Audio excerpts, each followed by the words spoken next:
So using plastic binding to push in the purfling, instead of going around and picking them all off, you can just do that.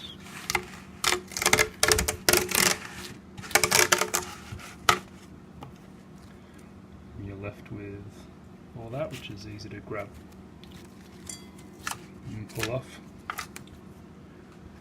And the rest of it, there's a little lip here which you can pull off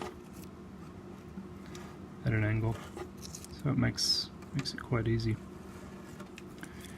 Kind of a hidden benefit of doing it.